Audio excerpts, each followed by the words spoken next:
യുദ്ധത്തിൽ ആദ്യം തകർക്കപ്പെടുന്നത് ഡ്രെയിനേജും അങ്ങനെയുള്ള അടിസ്ഥാന സൗകര്യങ്ങളാണ് ഏറ്റവും ആദ്യം പലപ്പോഴും അങ്ങനെയാണ്. പലപ്പോഴും അങ്ങനെ. കാരണം വെച്ച് കഴിഞ്ഞാൽ യുക്രൈനിലും ഇത് സെയിം സംഭവം സംഭവിച്ചിട്ടുണ്ട്. ഈ പറയുന്ന വാട്ടർ പ്യൂരിഫിക്കേഷൻ സെൻറ്റേഴ്സ്, ഈ പറയുന്ന പവർ, ശരിക്കും പവർ സ്ട്രക്ചേഴ്സ് തകർക്കുന്നതാണ്. അതിപ്പോൾ മിലിറ്ററിയെ സംബന്ധിച്ച് ഒരു മിലിറ്ററി ഇൻഫ്രാസ്ട്രക്ചറിനെ തകർക്കാൻ വേണ്ടിയിട്ടാണെന്ന് പറയാൻ ഭയങ്കര എളുപ്പമാണ്. മിലിറ്ററിക്ക് പവർ വേണമല്ലോ, അതെ. അത് പവർ കൊടുക്കാതിരിക്കാൻ വേണ്ടിയിട്ടാണ് ഇത് തകർക്കുക എന്ന് പറയുന്നത് ഭയങ്കര എളുപ്പമാണ്. പക്ഷെ അത് സിവിലിയൻസിനെയാണ് ആക്ച്വലി ബാധിക്കുന്നത് മുഴുവൻ സിവിലിയൻസിനെയാണ്. അതെ. മുഴുവൻ സിവിലിയൻസിനെയും എല്ലാ കാര്യവും ബാധിക്കും. ഇവിടെ യുക്രൈനിലൊക്കെ തണുപ്പെന്ന് വെച്ച് കഴിഞ്ഞാൽ നമുക്കറിയാം -20, -25, -30 ഒക്കെ പോകുന്നതാണ്. ഒറ്റ രാത്രി കൊണ്ട് മരിച്ചു പോകും. ഈ -20 നമ്മൾ കിടക്കുക എന്ന് വെച്ച് കഴിഞ്ഞാൽ ഒരു പ്രൊട്ടക്ഷൻ ഇല്ലാതെ ഹീറ്ററൊന്നും ഇല്ലാതെ കിടക്കുക എന്ന് വെച്ച് കഴിഞ്ഞാൽ ഒറ്റ രാത്രി കൊണ്ട് ഹൈപ്പോതെർമിയ അടിച്ച് മരിച്ചു പോകും. അത് അങ്ങനെ തന്നെ മരിക്കുന്ന ആൾക്കാരുണ്ട്.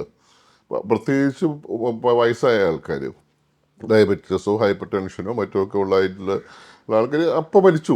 ശരിക്കും ഒരു യുദ്ധത്തിൽ മുറിവേറ്റ് മരിക്കുന്നതിനേക്കാൾ കൂടുതൽ, എത്രയോ കൂടുതൽ ആളുകൾ ഇതിന്റെ ഇമ്പാക്റ്റ് കൊണ്ട് മരിക്കുന്നുണ്ട്.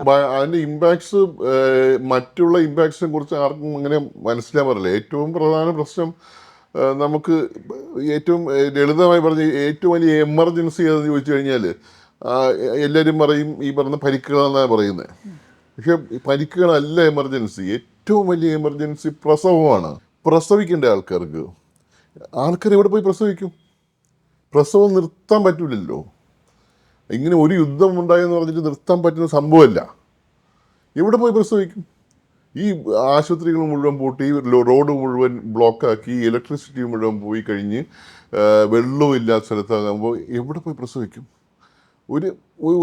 നടക്കത്തില്ല. അപ്പോൾ ഏറ്റവും നല്ല ഇൻഡിക്കേറ്റർ എന്ന് പറയുന്ന വാസ്തവത്തിൽ ഇൻഫൻറ്റ് മോർട്ടാലിറ്റി റേറ്റ് ആണ്. ഇൻഫൻറ്റ് മോർട്ടാലിറ്റി റേറ്റ് ഒരു സ്ഥലത്തെടുത്ത്, ഒരു യുദ്ധം നടക്കുന്ന സ്ഥലത്ത് നോക്കിക്കഴിഞ്ഞാൽ അത് എത്ര പെട്ടെന്ന് കൂടുന്നു എന്ന് നോക്കിക്കഴിഞ്ഞാൽ അതിനാണ് അതിൻ്റെ ഇമ്പാക്റ്റ് മുഴുവൻ ഇരിക്കുന്നത്. രണ്ട്, നമ്മൾ diabetes, hyper tension, heart attack ഉള്ള എത്ര പേര് നമുക്കറിയാം?